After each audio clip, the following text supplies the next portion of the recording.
এতিয়া আমি কৰিলো I equal to P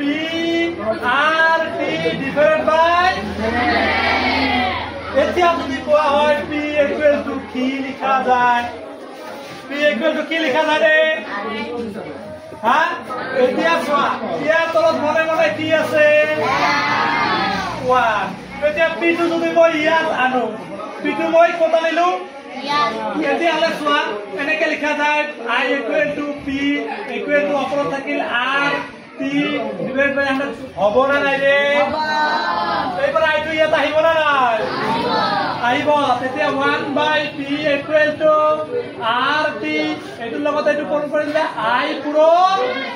100 কিন্তু আমাক তো ডাইৰেক্ট P হে লাগে 1 by P তো না লাগে লাগে নেকি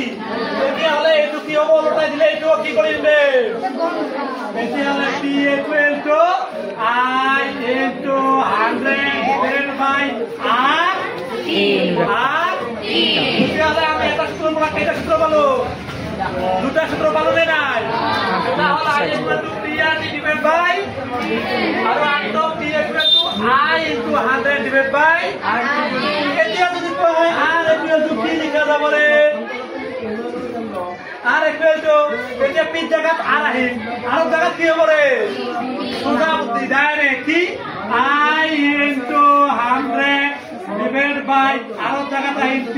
আৰু P জায়গাত কি থাকে বুঝি পাইছা এতিয়া পাঁচ কেইটা সূত্ৰ পালো আমি একটা দুটা কেইটা এইবাৰ আকু আৰু এটা বাকি থাকিল কিবা বাকি থাকিল কি থাকে 4 নম্বৰ P equal to তেনে হলে কার জায়গা T বহাম T জায়গা কাক বহাম তেতিয়া হলে I into 100 P কিন্তু থাকে এতিয়া গম পাইছা তেতিয়া হলে সরল সূত্র পৰা আমি কেইটা সূত্ৰ পালো এইটো সূত্ৰ ধৰি আৰু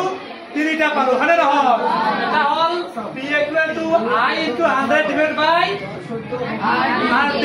আৰু দ্বিতীয়টো R equal to I into 100 divided by আৰু তিন নম্বৰটো T equal to I into 100 divided by এতিয়া যদি আমাৰ দিয়া থাকে R ৰ মান I ৰ মান আৰু T ৰ মান